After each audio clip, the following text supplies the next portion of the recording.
اور اختتام کا پتہ نہیں. تو یہ اس پہلو کی طرف ہماری توجہ مرکوز کرواتا ہے کہ خدا الفا اور اومیگا ہے. تو ہمیشگی ابدی نہ ختم ہونے والا ایک پہلو تو یہ ہے. دوسرا اس کا پہلو جو ہماری زندگیوں میں نظر آنا چاہیے، جو ہمارے ایمان کی بنیادی اکائی ہے یا ہمارا ایمان ہی ہے، وہ ہے پاشکائی بھید. یہ ایڈونٹ ریت جو ہے یہ پاشکائی بھید کو بھی ظاہر کرتی ہے. پاشکائی بھید یعنی مسیح خداوند کا دکھ اٹھانا، مصلوب ہونا اور تیسرے روز مردوں میں سے جی اٹھنا.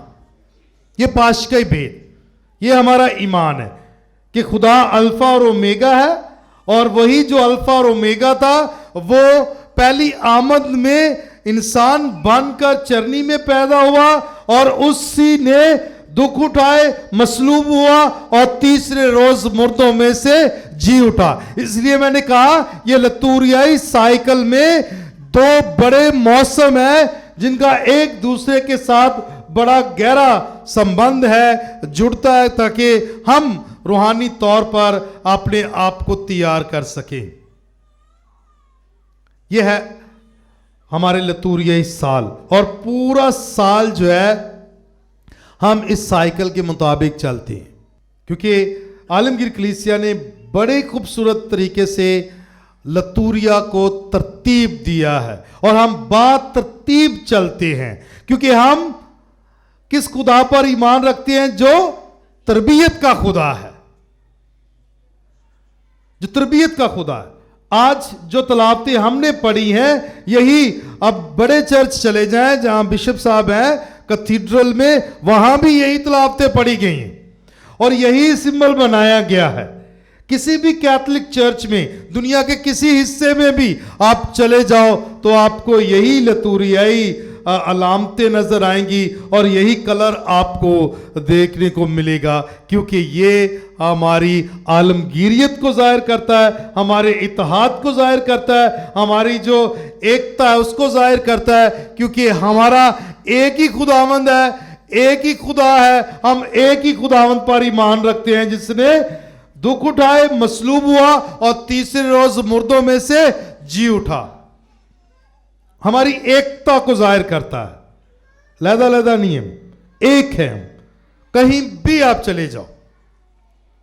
اچھا ہے، آسان ہے، کیتھولک خاندان ہے تو اپنے اپنے عزیز و اقارب کو آج نا ایڈونٹ یا آمد کے موسم کی مبارکباد دینے کے لیے نا فون کریے گا. ہاں، تو ان کو پھر پوچھئے گا کہ بھی آپ کے وہاں کون سی تلاوتیں پڑھیں گی، وہ آپ کو بتا دیں گے. کبھی کبھی ایسی باتیں بھی کر لینی چاہیے کہ آج کیا کلام میں سیکھا، آج کیا آپ نے دیکھا.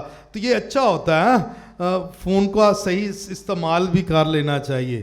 آج کل تو ویسے ہی کافی خرچہ بھی نہیں ہوتا فون کے استعمال میں. ہاں، تو اس کا ذرا آج یہ استعمال کریں، کوشش کریں کہ آج اپنے ایمان اور پیغام کو پھیلائیں دوسروں تک. تو یہاں تک بات میں نے کی کہ سب یہ عالمگیریت کو ظاہر کرتا ہے، ہمارا مسیح ایمان ہے. تو اس میں دو پہلو ہیں، دو پہلو. تیسرا میں نے چھوڑ دیا، اس کو ہم آخر پہ اس پہ غور و خوض کریں گے. پہلے تو جامنی کلر استعمال کیا گیا، پرپل کلر، اور یہ توبہ اور کفارے کی علامت ہے. کفارے کی علامت ہے جامنی کلر، پشیمانی کی علامت. صحیح؟ تو اس لیے وہ جو توبہ اور تبدیلی کا یہاں موقع دیا گیا. تیسرا ہے تیاری کا، اس کو ذرا ہم تھوڑا سا ہولڈ کرتے ہیں، تیاری کا موسم بھی ہے. تو یہ کلر جو ہے وہ استعمال کیا گیا ہے. اور ہمیشہ، ابھی تو تھوڑا سا فیشن ہی ہو گیا، لیکن ہمیشہ ہم گرین اور فریش پتے لگاتے تھے. گرین اور فریش پتے، یہ ابھی تو آرٹیفیشل ہم نے لگائے ہیں، لیکن گرین جو ہے وہ بھی زندگی کی علامت ہے. جیسے میں نے سارا بیان کیا ہے اس کے مطابق. تو ابھی کلر کی بات کر رہے ہیں تو اس میں گرین پتے جو ہیں وہ زندگی کی علامت ہے کہ خدا زندگی ہے، یسوع زندگی ہے، اور اسی پر اب غور و خوض کرتے رہتے ہیں. تو اس میں کو دو حصوں میں تقسیم کیا گیا ہے. ہاں اس موسم کو 2 حصوں میں. وہ کیا ہے کہ پہلے اور دوسرے آمد کے اعتبار میں ہم آمد ثانی پر غور و خوض کرتے ہیں، یعنی مسیح خداوند کے دوبارہ لوٹ کر آنے پر غور و خوض کرتے ہیں. اور تیسرے اور چوتھے اعتبار میں ہم پہلی آمد جو آج سے 2020 یا 22 سال پہلے رونما ہو چکی ہے بیت لحم میں، اس آمد کی تیاری کے لیے ہم جو ہے اپنے آپ کو تیار کرتے ہیں، روحانی طور پر تیار کرتے ہیں. تو یہ ہے 2 بڑے پہلو جس پر ہم غور و خوض کر رہے ہیں. تیسری آمد جو ہے اس پہ ہم سوچیں گے، وہ ہے جو تیسری آمد ہے، اس پر غور کریں گے بعد میں. پہلے یہ دیکھیں کہ اس موسم کو کیوں کلیسیا نے ارینج کیا ہے، کیوں ہم یہ مناتے ہیں یہ موسم. مسیح خداوند کے آسمان پر جانے کے بعد جب رسولوں نے انجیل کا پرچار شروع کیا تو بہت سارے لوگ جو ہیں وہ مسیحیت میں شامل ہونا شروع ہوئے. تو وہ غیر قوموں سے تعلق رکھتے تھے اور ان کی تیاری کے لیے ایک موسم کا اہتمام کیا گیا. وہ موسم تھا روزوں کا موسم. اور روزوں کا موسم 6 سے 7 ہفتوں پر مشتمل ہوتا ہے، 6 سے 7 ہفتوں پر. اور پھر 50 دن کا پاشکئی موسم ہے، وہ علیحدہ، لیکن یہ موسم جو ہے 7 ہفتوں پر مشتمل ہوتا تھا. اور جو لوگ غیر قوموں سے تعلق رکھتے تھے اور وہ مسیحیت میں آنا چاہتے ہیں انہیں متلاشی کہا جاتا تھا. متلاشی وہ جو یسوع کی تلاش کرتا ہے، جو یسوع کو ڈھونڈتا ہے، جو یسوع کو پانا چاہتا ہے، تو انہیں متلاشی کہا جاتا ہے. تو ان متلاشیوں کی تیاری کے لیے اس موسم کا یعنی کہ روزوں کے موسم کا اہتمام کیا گیا. لیکن دوسری اور تیسری صدی میں جب جا کر مسیحیت کو آزادی، سرکاری طور پر آزادی ملی کہ وہ اپنی عبادات اور اپنی منادی جو ہے وہ آزادی کے ساتھ کر سکتے ہیں، تو اس کی وجہ سے بے شمار لوگ جو ہیں وہ مسیحیت میں شامل ہونا شروع ہو جاتے ہیں. گاؤں کے گاؤں، شہروں کے شہر جو ہے وہ مسیحیت میں آتے ہیں. تو رسولوں نے اور اس وقت کے رہنماؤں نے یہ محسوس کیا کہ یہ وقت بہت کم ہے، تو انہوں نے کہا کہ ہم سال میں 2 دفعہ کیا کریں گے. اور پھر اس طرح اس موسم کا بھی آغاز ہوا تیسری صدی میں.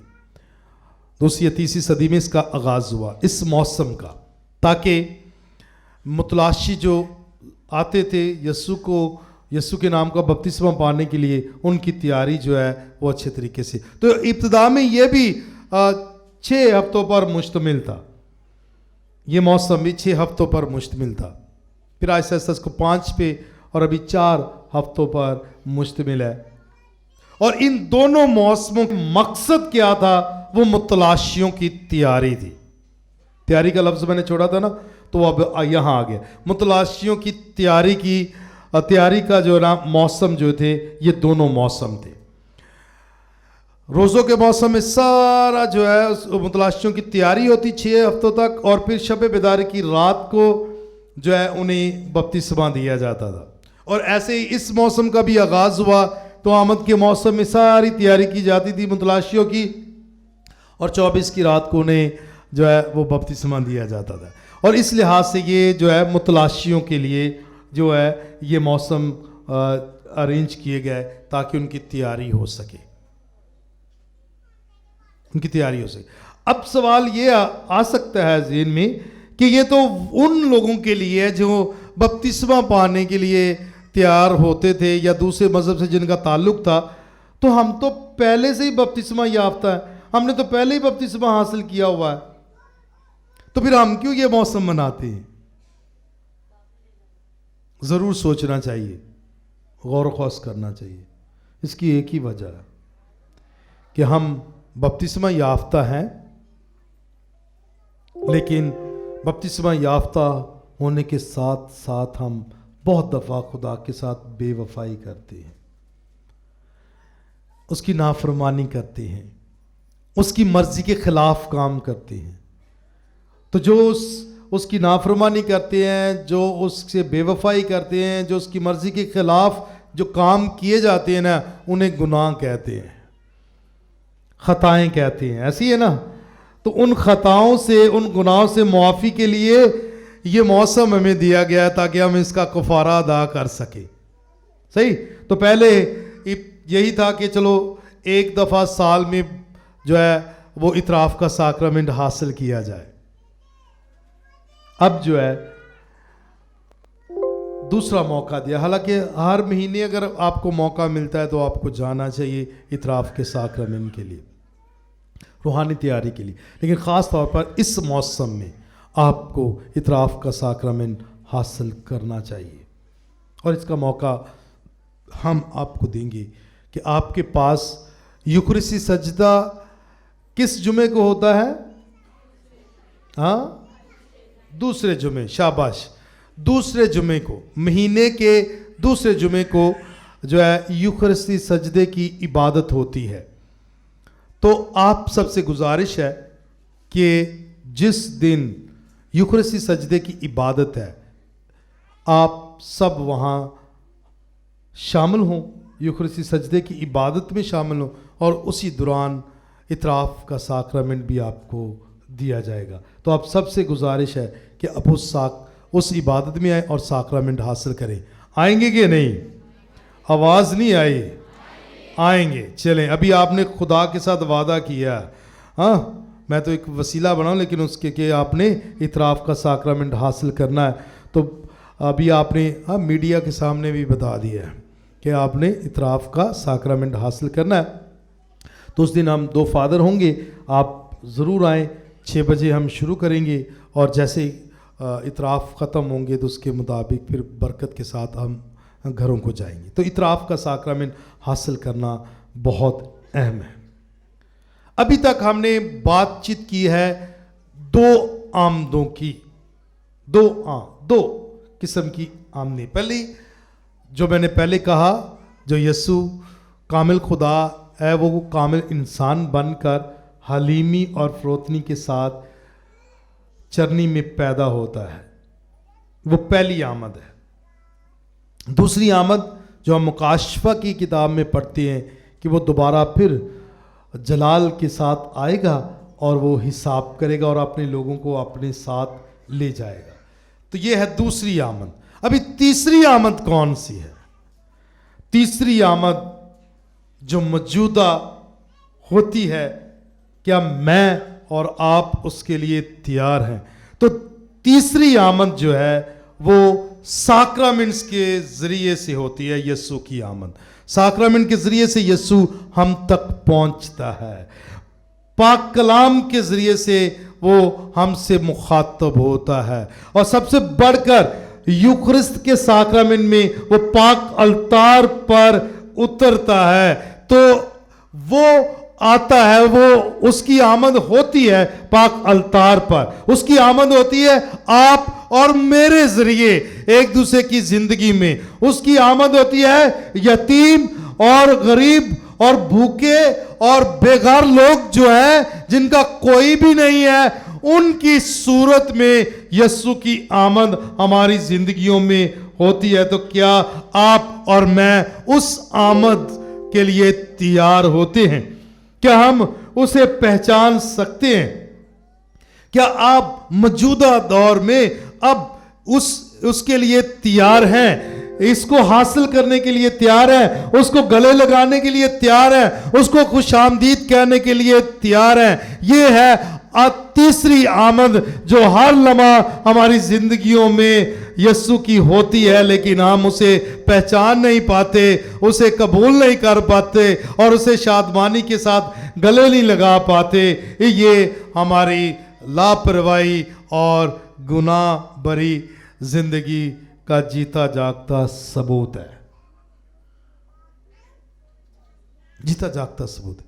اگر ہم اب موجودہ جو تیسری آمد ہے اس کے لیے ہر وقت تیار رہتے ہیں، تو دوسری آمد کے لیے ہمیں گھبرانے کی ضرورت ہی نہیں ہے کہ جب وہ آئے گا تو کیا ہوگا.